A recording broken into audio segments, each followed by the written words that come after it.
खरात संदर्भात आणखी एक मोठी माहिती सध्या समोर येते। अशोक खरात संदर्भातला जमिनीचा आणखी एक गैरव्यवहार सध्या समोर येतोय। तर बंधू अशोक खरातचा आणखी एक जमीन व्यवहार हा समोर आलेला आहे। उरणमधील चाणजे इथं 58.50 लाखात जमीन खरेदी करण्यात आल्याची माहिती सध्या समोर येते।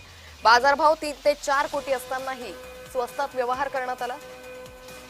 तर पुन्हा एकदा जाऊयात आमचे प्रतिनिधी किरण गोटूर यांच्याकडे। किरण, बंधू अशोक खरातला आज कोर्टात हजर केलं जाणार आहे, त्यापूर्वी आता खरातचा आणखी एक जमीन गैरव्यवहार प्रकरणात संदर्भातला हा तपशील समोर येतोय का? अधिक अपडेट।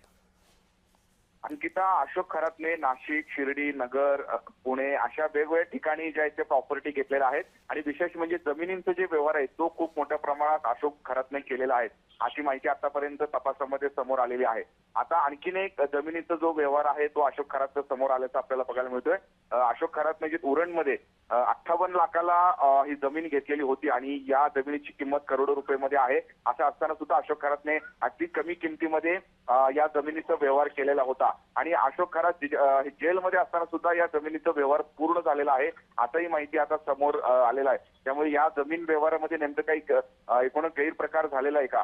कारण इतक्या मोठ्या प्रमाणात ही किंमत असलेली जमीन हे लाखांमध्ये अशोक खरातने घेतलेली आहे, त्या संदर्भात सुद्धा आता चौकशी करावी अशी पद्धतीची मागणी होतोय। आज अशोक खरातला न्यायालयामध्ये सुद्धा जे हजर केलं जाणार आहे। त्यामुळे या सगळ्या जमिनींच्या व्यवहाराबाबत नेमकं आता जे ईडी असेल किंवा इन्कम टॅक्स असेल या दोन तपास यंत्रणा तपास करतायत, पण अजून कुठे कुठे जमिनी आहेत अशा पद्धतीचे अशोक खरातने घेतलेले, आता त्याही संदर्भात काय काय माहिती समोर येत आगामी काळात हे बघणं महत्त्वाचं असेल। निश्चित। किरण, तुर्तास धन्यवाद आपण दिलेल्या सविस्तर माहितीसाठी। त्यामुळे बाजारभाव 3 ते 4 कोटी असतानाही फक्त 58.50 लाखात अशोक खरातनं हा जमीन व्यवहार केल्याची माहिती आहे।